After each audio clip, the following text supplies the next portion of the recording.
샬롬! 우리 소년부 친구들 한 주간도 잘 지냈나요? 아마 우리 친구들 개학해서 많이 바쁘고 또 피곤한 한 주를 보냈을 것 같아요. 오랜만에 학교 간 소감이 어떤가요? 좋은 선생님, 좋은 친구들 많이 만났나요? 그런데 목사님이 해주고 싶은 말은 우리 친구들이 정말 좋은 선생님, 좋은 친구들 만나길 바라지만 정말 좋은 선생님, 좋은 친구들 만나고 싶다면 여러분들이 먼저 좋은 학생, 또 좋은 친구들이 되어야 하는 것 같아요.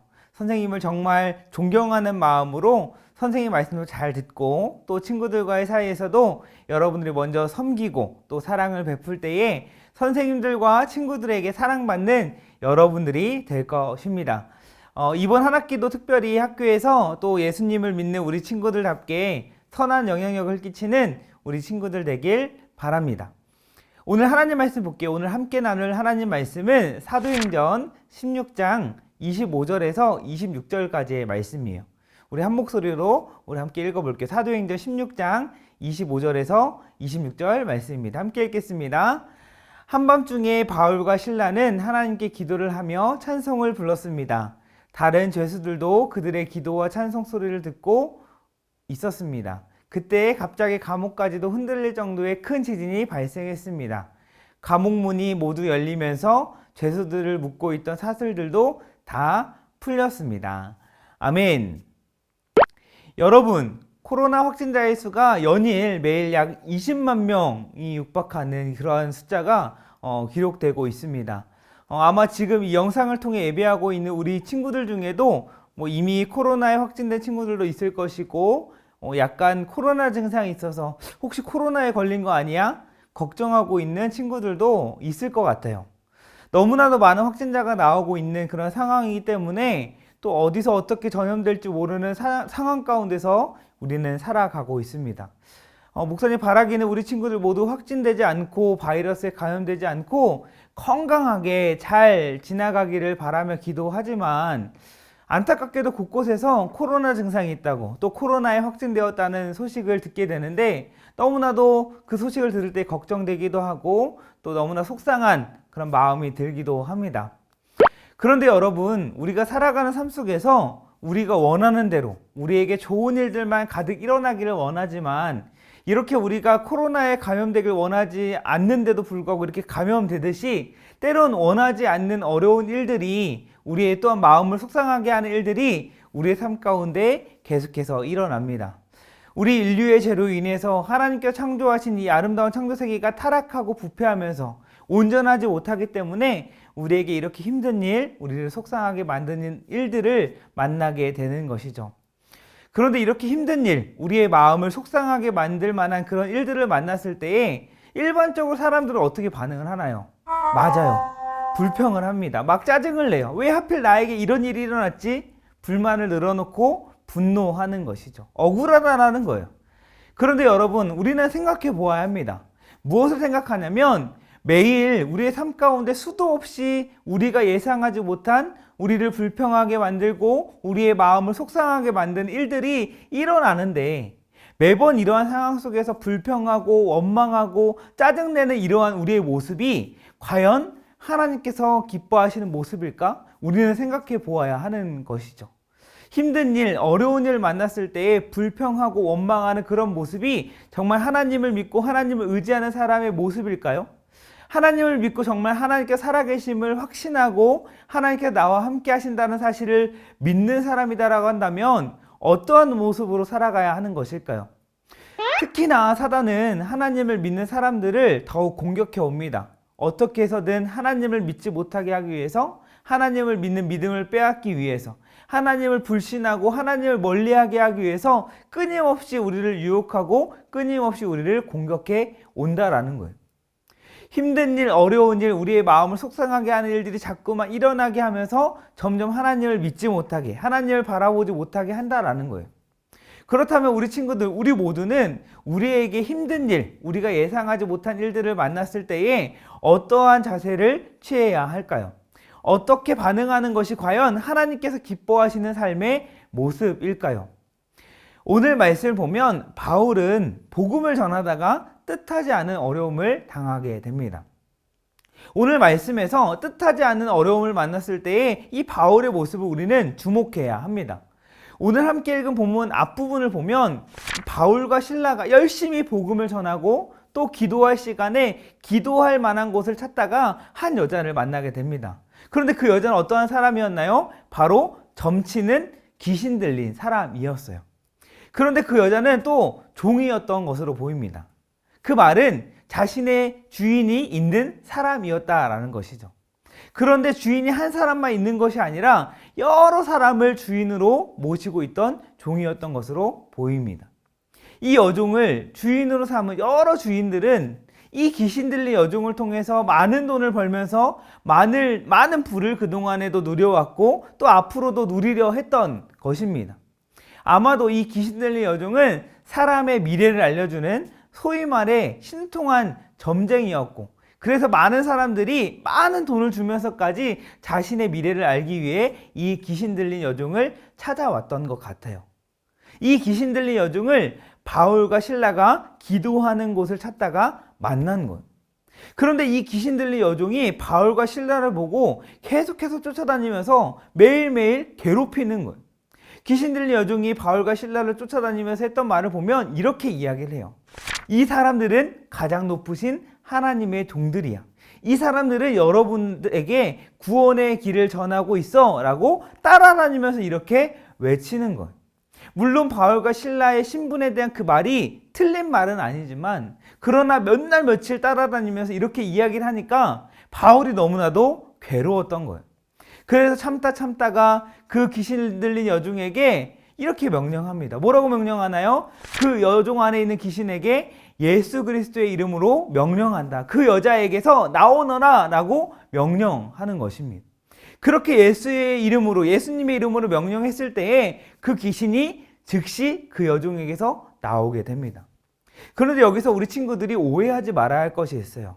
바울이 귀신 들린 여종에게서 그 귀신을 쫓아낼 수 있었던 것은 바울에게 어떤 그 귀신을 쫓아낼 수 있는 능력이 있어서 그렇게 귀신들을 쫓아낼 수 있었던 것이 아니라는 거예요. 바울에게만 귀신을 쫓아내는 엄청난 능력이 있었던 것이 아니라 바울 역시도 우리와 똑같은 사람이지만 예수님의 이름을 믿고 예수님의 이름으로 선포했을 때에 귀신이 쫓겨나는 그런 놀라운 일이 일어난 것이죠. 결국 귀신 들려 귀신에 휘둘리며 살았던 이 불쌍하고 안타까운 여인은 이제 자유하게 됩니다. 그런데 문제는 그 이유예요. 귀신 들린 여종에게서 귀신이 나갔기 때문에 어떤 문제가 생겼을까요? 귀신 들린 여종을 통해서 많은 돈을 벌었던 주인들의 이 돈벌이가 하루아침에 사라지게 된 거예요. 매일같이 이 귀신 들린 여종 덕분에 많은 사람들이 몰리고 그래서 많은 돈을 벌 수 있었는데 어떻게 보면 그 주인들 입장에선 여종에게 있었던 그 능력이 하루아침에 사라져 버리게 된 것입니다. 그래서 이 여종의 주인들은 자신들의 돈을 벌 수 있는 희망을 사라지게 한 이 바울과 실라를 붙잡아서 로마 관리에게 넘깁니다. 오늘날로 말하면 고발해서 경찰에게 넘기고 검찰에게 넘긴 거예요. 이상한 말을 하고 다니면서 사회 분위기를 흐트러뜨린다, 혼란스럽게 한다, 소란을 피운다 이야기를 한 것이죠. 그런데 진짜 바울과 실라가 정말 사회 분위기를 이렇게 흐트러뜨리고 혼란스럽게 하고 소란을 피웠을까요? 아니죠. 모함이었던 거예요. 이런 모함에 결국 바울과 실라는 너무나도 억울하게 붙잡히게 됩니다. 또 22절의 말씀을 보니까 여종의 주인들 뿐만 아니라 그곳에 많은 사람들이 합세해서 바울과 실라를 공격하고 또 로마 관리의 명령에 의해서 매질을 당하게 됩니다. 여기서 매를 맞는 것은 단순히 맴매를 맞는 것이 아니에요. 막 살이 찢겨나갈 정도로 사람이 정말 감당하기 힘든 그런 엄청난 고통의 매질을 당한 것이죠. 그렇게 매를 맞고 얼마나 아팠겠어요. 너무나도 그렇게 아픈 와중에 또 깊숙한 감옥에 갇히게 됩니다. 그리고 쇠고랑으로 단단히 채워진 채 너무나도 억울한 그런 신세가 된 것이에요. 목사님이 바울과 실라의 상황이었으면 너무나도 억울했을 것 같아요. 아니, 하나님께서 원하시는 대로 하나님의 명령에 따라 복음을 전했는데 어떻게 하나님 저희에게 이런 어려움이 있을 수가 있나요? 그런데다가 매를 맞고 깊숙한 감옥에 갇히는 신세가 되다니 너무나도 원망스럽고 불평했을 것 같아요. 그러나 바울과 실라는 원망하거나 불평하지 않았습니다. 억울하게 매를 맞고 감옥에 갇히고 쇠고랑을 단단히 채워진 어떻게 보면은 이제는 희망이 없는 그런 상황인데도 불구하고 그들은 원망하지 않았어요. 오늘 본문을 보니까 한밤중에 바울과 실라가 어떻게 합니까? 하나님께 기도를 하며 찬송을 불렀다라고 말씀합니다. 하나님을 원망하거나 불평한 것이 아니라 하나님께 기도하고 하나님을 찬송했다라는 거예요. 하나님께 기도하고 하나님을 찬송했다라는 것은 하나님을 믿는다라는 거예요. 하나님을 의지한다라는 것이고 하나님과 여전히 친밀한 관계를 맺기 원한다라는 거예요.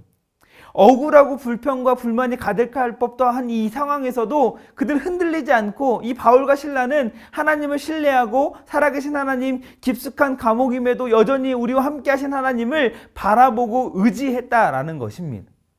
바울과 실라는 갇혔기 때문에 억울한 일 당했기 때문에 억울한 상황에서 구해달라고 빠져나오기 위해서 하나님께 기도하고 찬송한 것이 아니에요. 전에 했던 것처럼 하나님께 기도하고 찬송했던 것을 변함없이 그 자신들의 상황에 따라 흔들림 없이 하나님께 기도하고 하나님을 찬양했던 것입니다. 그런데 그렇게 바울과 실라가 하나님께 기도하고 찬송하는 중에 어떠한 일이 벌어집니까? 놀라운 일이 벌어지게 됩니다. 어떤 일이 벌어지나 오늘 본문 26절 말씀이요.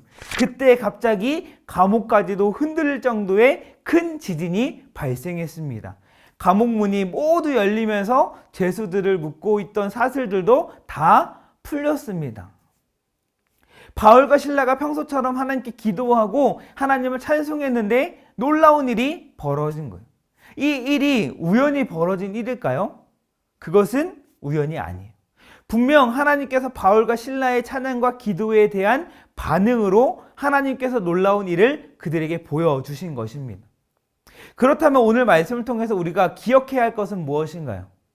어떤 상황에도 하나님을 믿고 하나님을 의지하고 하나님과 친밀한 관계를 유지할 때에 하나님께서 하나님의 계획 가운데 놀라운 일을 행하시고 하나님께서 살아계심을 경험할 수 있다라는 거예요.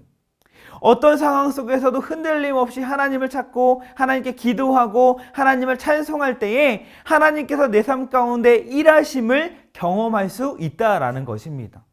우리 소년부 친구들 늘 기도를 통해 하나님과 교제하고 하나님을 찬송하며 높여드리는 우리 소년부 친구들의 삶이 되기를 주님의 이름으로 축복합니다.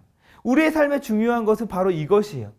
혹시나 개인의 삶 가운데 또는 가정 가운데 아니면 친구와의 관계 속에서 정말 여러분 스스로가 감당하기 힘든 어떤 어려운 일을 겪고 있습니까? 그 어떤 여러분들을 힘들게 하고 여러분의 마음을 속상하게 하고 여러분들의 믿음을 빼앗는 그런 상황 가운데 있을지라도 여러분들 정말 기도할 수 있는 여러분들 되길 바랍니다. 언제나 어떤 상황에서든지 변함없이 매일의 삶 가운데 하나님을 찬양하는 우리 친구들 되길 바랍니다. 우리 친구들이 나를 짜증나게 하는 일, 나를 힘들게 하는 일, 나의 마음을 속상하게 만드는 일을 만났을 때에 불평하고 원망하고 불만만 늘어놓는 그러한 여러분들의 모습이 아니라 오히려 찬양을 부르며 하나님을 찬송하는 여러분들이 되었으면 좋겠어요. 그러할 때에 여러분 삶 가운데 하나님께서 일하심을 경험하게 될 것입니다. 하나님의 살아계심을 여러분들이 확실히 경험하게 될 거예요. 아마 바울과 실라가 그렇게 억울하게 갇혔을 때에 인간적인 생각으로 또 인간적인 방법으로 그 상황을, 그 감옥을 빠져나오려고 했다면 아마 그들은 빠져나오지 못했을 거예요. 그러나 변함없이 하나님을 기도하고 하나님을 찬송하니까 바울과 실라가 하나님의 일하심, 하나님께 살아계심, 하나님의 구원하심을 경험할 수 있었던 거예요. 이러한 은혜가 우리 소년부 친구들의 삶 가운데 또 가정 가운데 있기를 바랍니다. 우리는 하나님을 의지해야만 하는 존재예요. 하나님의 도우심 가운데 살아야 하는 그런 사람들입니다. 오늘 말씀을 통해서 늘 기도하는 여러분의 삶이 되길 바랍니다. 어디에 있든지 어떤 상황에 있든지 또 언제든지 하나님께 기도하는 거예요. 하나님께 기도하며 하나님과 대화하고 하나님과 교제하는 것이죠. 또 언제나 어떤 상황에서든지 하나님을 찬양하는 여러분들의 입술이 되길 바랍니다. 찬송은 사실 곡조 붙은 기도라고 합니다. 그 의미 있는 기도라는 것이죠.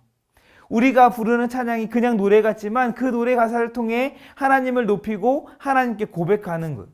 어떤 상황 속에서 힘들고 어려운 일이 만났을 때에 먼저 하나님을 찾고 하나님께 기도하고 하나님을 찬송하며 나아가 정말 여러분 삶 가운데 하나님의 살아계심, 하나님의 일하심을 경험하는 그러한 사랑하는 우리 소년부 친구들의 삶이 되기를 주님의 이름으로 축복합니다. 잠시 기도할게요. 하나님 감사합니다. 오늘 말씀을 통해서 다시 한번 하나님께서 살아계심을 또 하나님께서 일하심을 또한 우리가 느낄 수 있음에 너무나도 감사합니다. 하나님 오늘 말씀을 기억하며 우리 소년부 친구의 삶 가운데 날마다 기도로 하나님과 대화하고 하나님과 교제하며 또 하나님을 찬송하며 하나님을 높여드리며 그리하여 하나님 앞에 정말 귀하게 쓰임받는 또 하나님의 일하심을 경험하는 하나님께 살아계심을 경험하는 우리 소년부 친구의 삶이 되어줄 수 있도록 주님께서 함께하여 주세요. 매일매일 살아갈 때에 늘 주님과 동행하는 우리 친구의 삶이 될 수 있도록 주님 함께해 주세요. 우리 친구들의 삶을, 우리의 모든 삶을 주님께 맡겨드립니다. 주님 함께하여 주세요. 감사하며 예수님의 이름으로 기도합니다. 아멘. 우리 소년 친구들 안녕.